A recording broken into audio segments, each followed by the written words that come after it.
Assalamualaikum warahmatullahi wabarakatuh. Salam Spirit Smart Success. Kembali lagi bersama dengan tim Project 3 di Project Beraksi, Berkreasi, Anyaman, Penuh Kreativitas dan Inovasi. Setelah di materi sebelumnya kita membicarakan tentang sejarah anyaman. Kali ini kita menuju ke materi berikutnya, yaitu materi tentang bahan-bahan anyaman. Tapi sebelumnya kita bersama-sama akan melakukan tari penguin.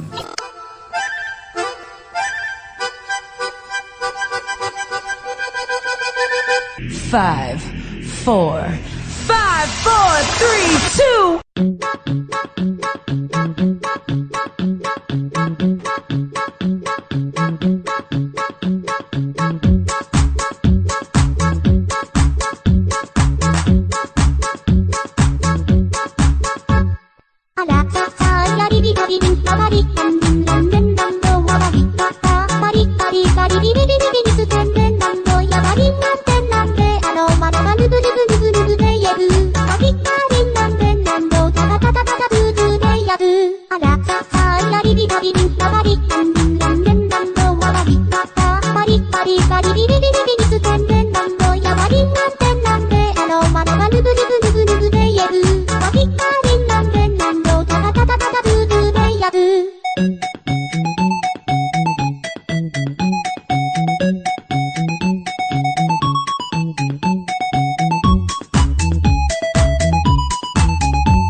Setelah kita mengetahui sejarah dan juga latar belakang dari kerajinan kesenian anyaman, kali ini kita menuju ke materi berikutnya, yaitu tentang materi bahan anyaman.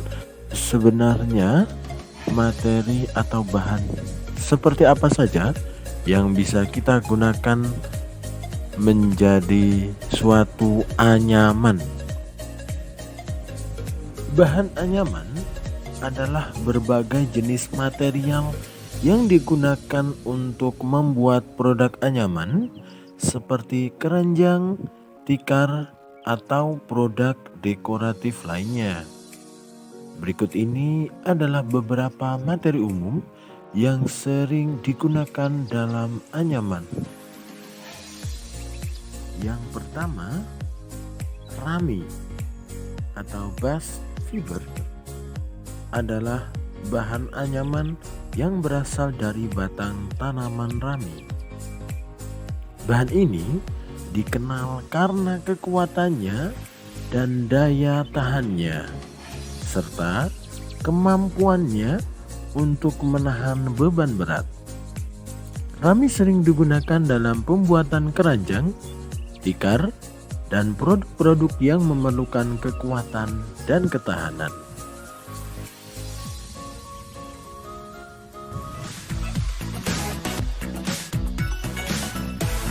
Tanaman yang satu ini, fams, fungsi ekonomisnya lagi mendominasi. Tahu kenapa? Karena sekarang ini dekorasi rumah bertemakan serat alami menjadi tren masa kini yang lagi digandrungi. Terlihat natural tanpa mengurangi unsur keindahannya, fams. Sebagai negeri yang berlimpah akan sumber daya alam, ketersediaan serat alam di Indonesia ini juga tentu melimpah. Nah, dari sekian banyaknya serat alami, serat dari pohon rami menjadi salah satu yang digemari nih, fams.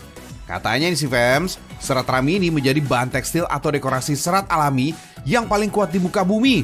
Wah, masa sih? Fams, tempat pengolahan batang tanaman rami menjadi serat ada di Dusun Gandok, Kecamatan Kalikajar, Kabupaten Wonosobo, Jawa Tengah. Mulai dimanfaatkan sebagai bahan baku dekorasi rumah sejak tahun 2010. Serat rami di sini telah lebih dulu eksis di tahun 1999 sebagai kombinasi bahan baku tekstil, fams.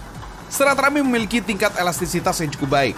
Biasanya sih menjadi campuran bahan kain lainnya seperti katun, rayon, linen, dan polyester.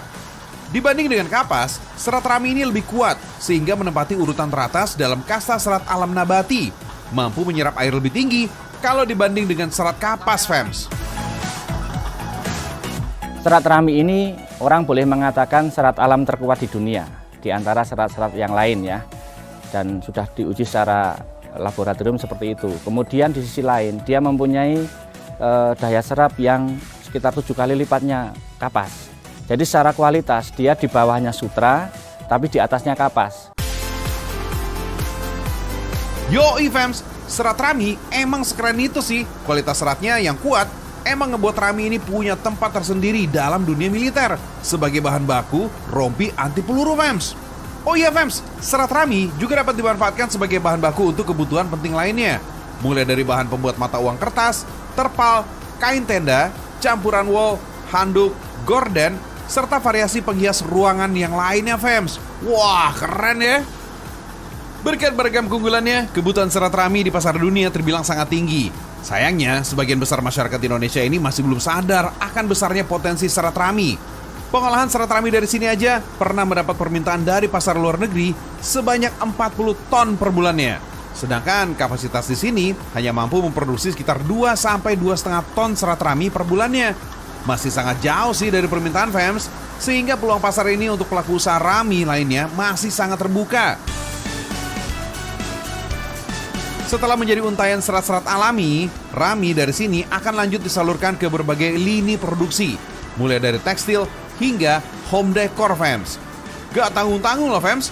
Produk jadi dari serat rami ini udah banyak di belahan dunia, mulai dari Asia, Australia, Eropa, dan Amerika. Wah, keren ya. Fams, Kabupaten Wonosobo, Jawa Tengah menjadi salah satu tempat tanaman rami bisa tumbuh dengan subur. Di Jawa Barat, tanaman rami dikenal dengan nama haramai. Kalau di Minangkabau biasanya juga disebut dengan romin. Sebagian masyarakat Sulawesi menyebutnya dengan nama gambe. Nah, kalau di dunia internasional, rami dikenal juga dengan nama ramie.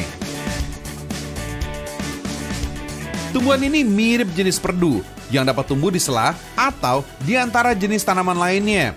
Batang tanaman rami ini dapat tumbuh tegak seperti tanaman singkong. Biasanya sih antara 2-3 meteran gitu deh tingginya, fams. Batang dan daun tanaman ini berwarna hijau dengan tekstur permukaan memiliki bulu halus sebagai perlindungannya. Helai daunnya berbentuk seperti hati dengan sisi yang meruncing, fams. Biasanya nih, fams, daun hanya akan dimanfaatkan sebagai pakan ternak, sedangkan batang tanamannya menjadi inti yang akan diolah untuk diambil seratnya. Oh iya, fams, rami dapat tumbuh pada ketinggian 0-2000 meter di atas permukaan laut. Untuk hasil panen terbaik, biasanya dihasilkan tanaman yang tumbuh di antara ketinggian 400-1000 mdpl, fams. Sekali tanam, tanaman rami ini bisa hidup sekitar 5-8 tahun. Pada 4 bulan usia tanam, batang rami ini sudah mulai bisa dipanen setiap 2 bulan sekali, fams.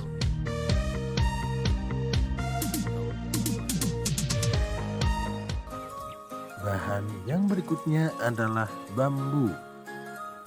Bambu adalah bahan anyaman yang ringan dan fleksibel namun cukup kuat. Bambu sering digunakan dalam pembuatan berbagai produk anyaman seperti keranjang, perabotan, dan dekorasi. Proses anyaman bambu biasanya melibatkan pemotongan dan pengeringan batang bambu sebelum dianyam. Bahan berikutnya adalah rotan yang berasal dari tanaman rotan. Digunakan dalam pembuatan perabot dan kerajinan tangan.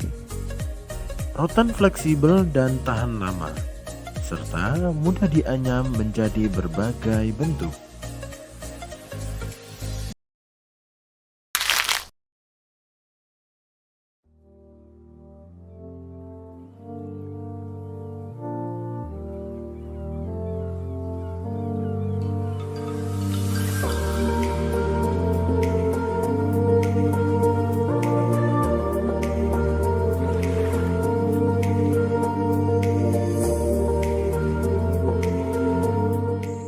Ya, pemirsa Banjarmasin Pos, kali ini kita akan mencoba melihat proses pengambilan batang rotan.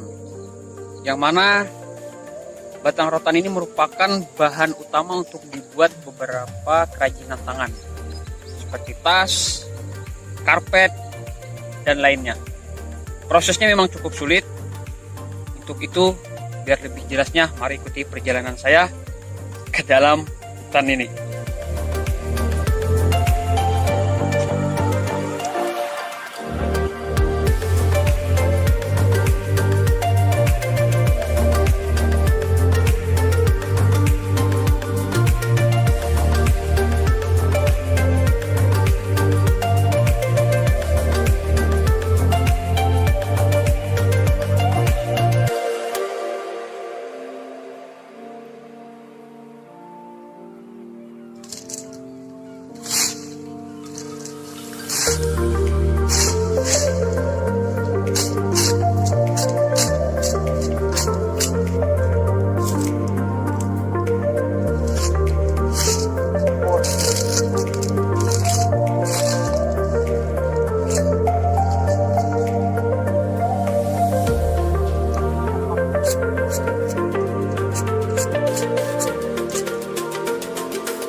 Jadi ini beberapa peralatan yang digunakan untuk memanen batangan rotan yang ada di hutan ini.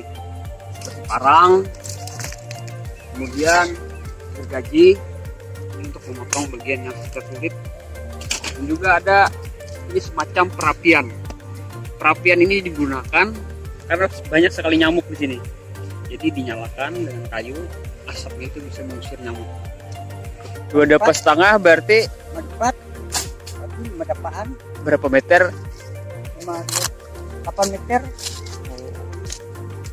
Nah, 4 meter sebelah, 4 meter sebelah.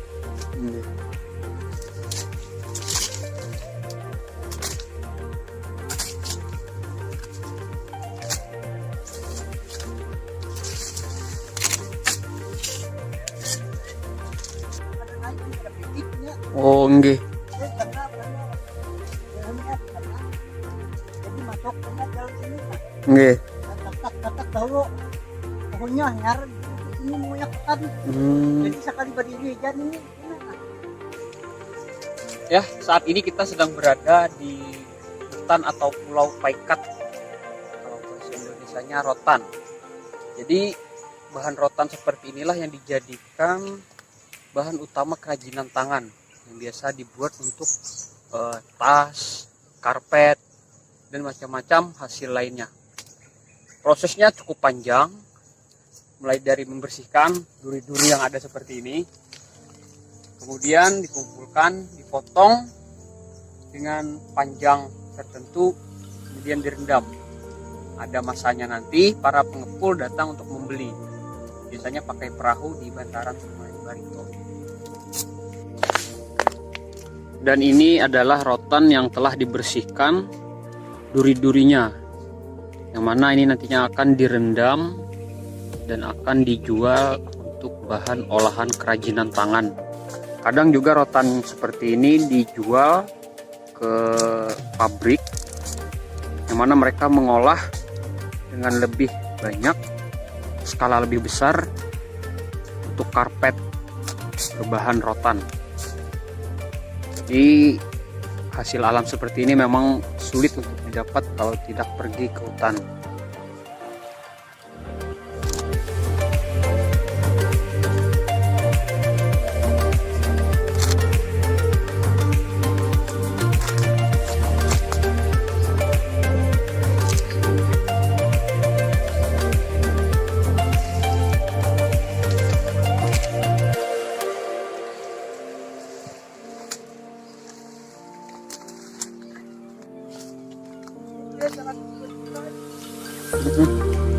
Sudah terbuka dah.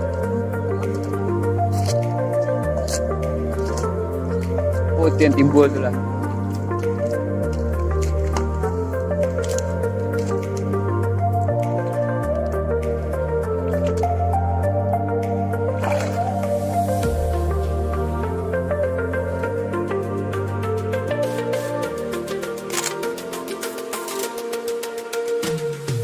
Itu berapa hari deh itu? Ini kan Nggih. nengah bulan.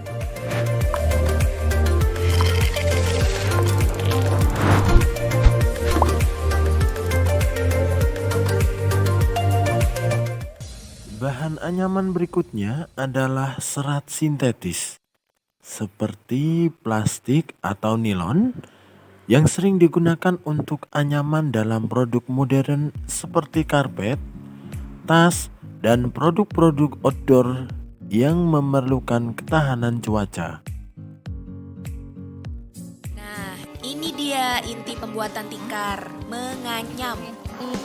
Kalau ngeliatin emak sih kayaknya gampang.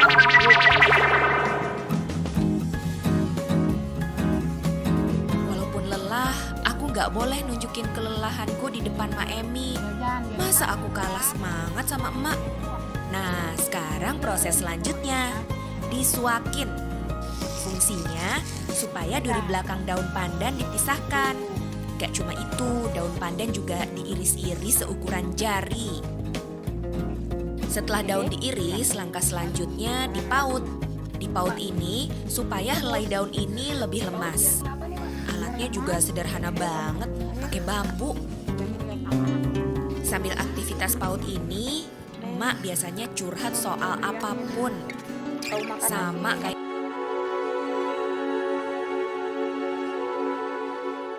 gue jadi inget sama mama.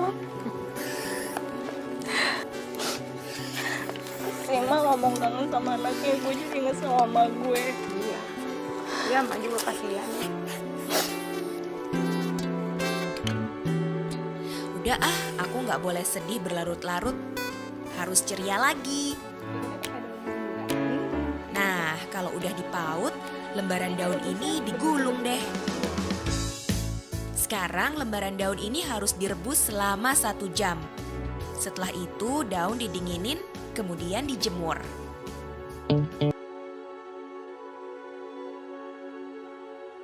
Nah, ini dia inti pembuatan tikar, menganyam. Kalau ngeliatin emak sih kayaknya gampang. Tapi kalau nyobain sendiri, bisa nggak ya? Harus diperhatiin banget nih supaya aku bisa. Mak, ajarin dong. Duduk sini. Kemana? Itu yang bawah ke bawah. Ini ke Yang bawah. ini nih. Ini ke bawah. Tuh, Terus ini ditilap. ditilap. Apa tuh mah ditilap mak? Ini nih ditilap. Oh disilang. Tuh. Ribet juga ya. Untuk bisa nganyam lembar daun pandan ini memang nggak bisa instan. Dibutuhkan 2 teknik jitu. Pertama, bayongbong atau diinjak, serta parencong atau dianyam. Teorinya sih gampang, tapi pas dikerjain susah luar biasa. Ini kemana sih mak? Ya, orang pada nggak ada, pada copot semua. Gue mana yang copot? Nah, Tadi udah dibilangin. Aduh, kayaknya emak mulai kesel sama aku karena nggak ngerti-ngerti. Bilangin, itu kan cepet semua. Terus yang mana? Maaf ya, Mak. Aku kan belum pernah menganyam seperti ini. Ini gue bener-bener gak tahu mana yang diinjak, mana yang ditarik, mana yang dicabut, mana yang disimpan, sama mana yang diselipin, sama satu lagi mana yang dianyam. Bener-bener banyak banget. Pusing. Gue gak bisa bedain mana yang diinjak dan sebagainya.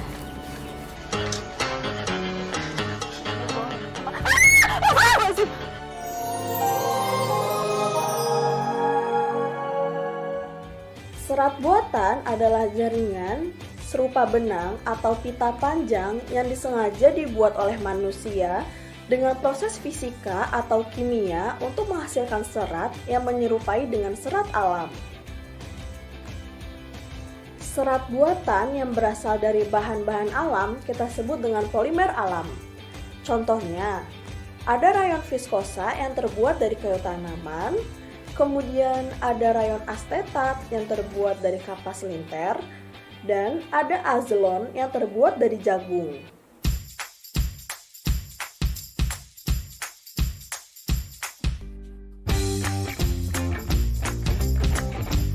Sedangkan serat buatan yang berasal dari bahan kimia kita sebut dengan polimer buatan. Contohnya, ada spandex yang terbuat dari poliuretan, ada nilon yang terbuat dari poliamida. Bahan anyaman berikutnya adalah serat alam, seperti serat kelapa, koir atau jute digunakan dalam berbagai produk seperti keset, keranjang, dan perabot. Halo sahabat bahan kain, jumpa lagi di channel bahankain.com. Kalian penasaran gak sih sebenarnya baju atau celana yang kalian pakai itu berasal dari mana? Bagi kalian yang belum tahu, aku kasih tahu ya. Jadi, awal mula bahan pakaian yang kalian pakai terbuat dari berbagai macam serat. Ada serat alami, sintetis, ataupun semi-sintetis. Serat juga terdiri dari sumber utama yaitu serat yang berasal dari tumbuhan dan serat yang berasal dari hewan. Nah, pada video kali ini kita akan membahas 5 serat paling populer digunakan pada industri tekstil yang berasal dari tumbuhan. Yuk langsung ke pembahasannya. Yang pertama ada cotton atau kapas. Kapas merupakan serat biji yang tumbuh sebagai pelindung di sekitar benih tanaman kapas. Dikenal sebagai serat alami yang paling populer di dunia, serat ini terasa lembut dan halus saat disentuh dan biasanya berwarna putih pucat. Kapas telah dibudidayakan selama lebih dari 6.000 tahun. Ditemukan pertama kali ditenun menjadi kain sekitar tahun 300 sebelum Masehi di Pakistan, kemudian dibawa ke Eropa sekitar tahun 800 Masehi oleh para pedagang Arab, dan pada tahun 1500 sudah dikenal ke seluruh dunia. Kain yang terbuat dari serat kapas memiliki karakteristik umum yaitu ringan, awet, adem, dan nyaman dipakai, serta menyerap dan melepaskan kelembapan dengan sangat cepat. Yang kedua ada flax atau lenan. Flax adalah salah satu serat alami kulit pohon tertua dan terkuat yang diekstraksi dari tanaman flax atau linseed. Flax adalah serat yang kaku dan kering dengan kilau alami. Warnanya biasanya berkisar antara putih gading, coklat muda, hingga abu-abu.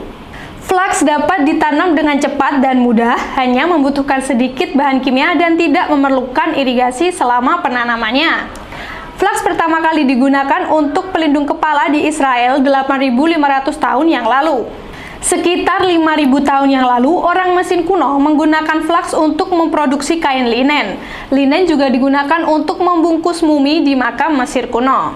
Kain yang terbuat dari serat flax memiliki karakteristik umum yaitu sedikit halus dan berkilau, agak kaku dan kering, serta adem dan sejuk untuk dipakai di musim panas.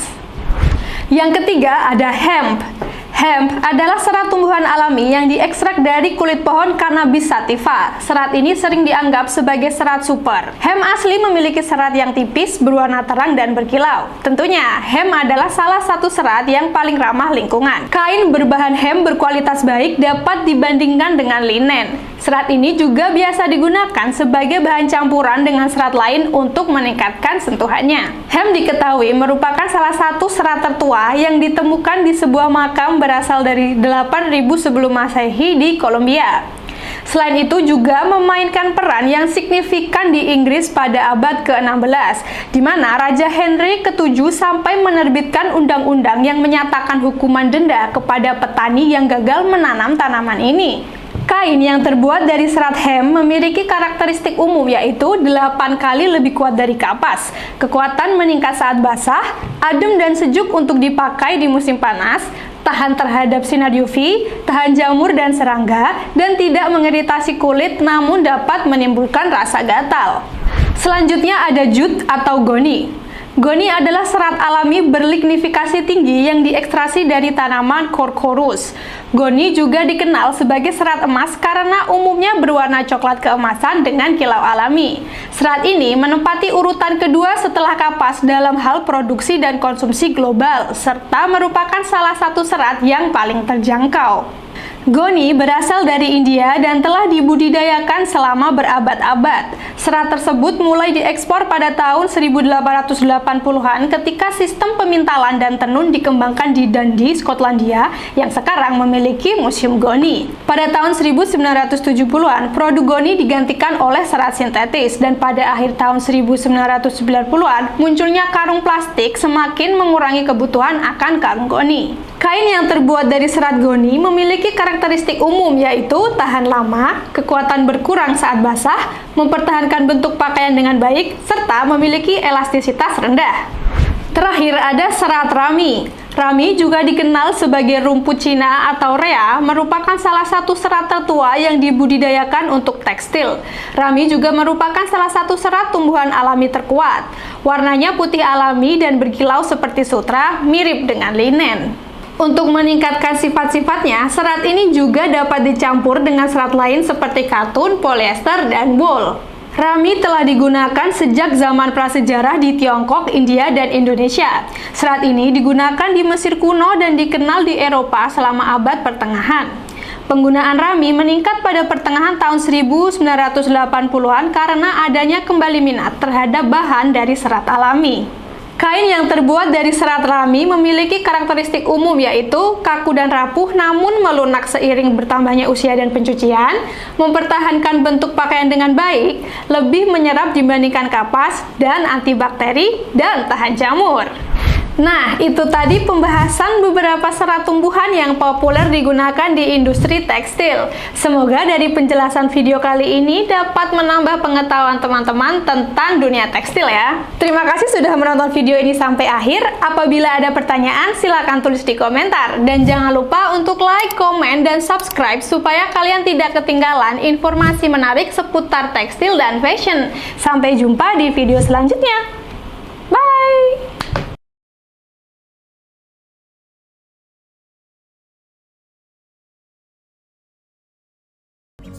Bahan berikutnya adalah kain.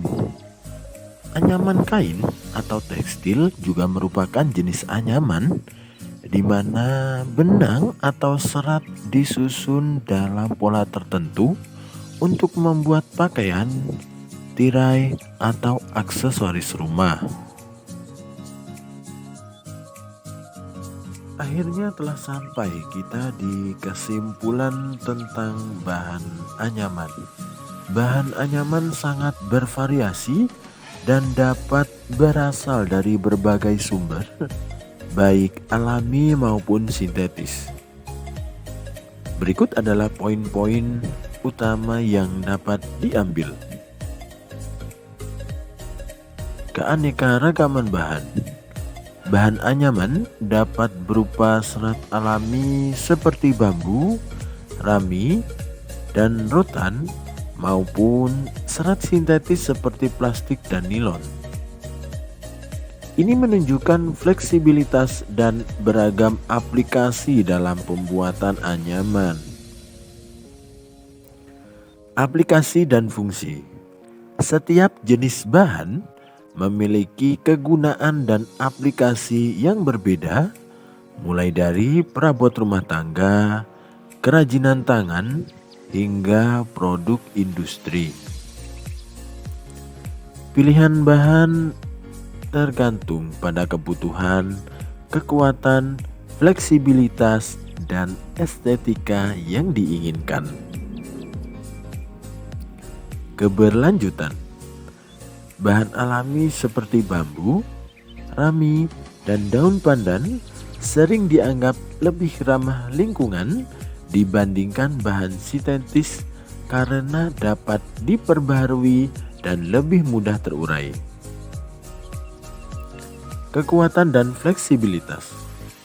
Bahan anyaman yang berbeda menawarkan tingkat kekuatan dan fleksibilitas yang berbeda.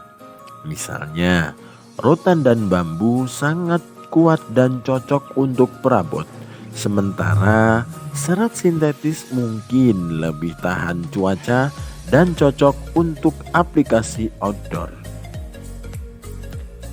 Tradisi dan inovasi. Teknik anyaman telah menjadi bagian dari tradisi budaya di berbagai belahan dunia. Namun, bahan baru dan teknologi terus mendorong inovasi dalam desain dan aplikasi anyaman. Secara keseluruhan, pemilihan bahan anyaman tergantung pada tujuan penggunaan, sifat material, dan preferensi desain, serta pertimbangan lingkungan jika bahan alami yang digunakan. Sekianlah materi tentang bahan anyaman. Semoga bermanfaat dan terima kasih.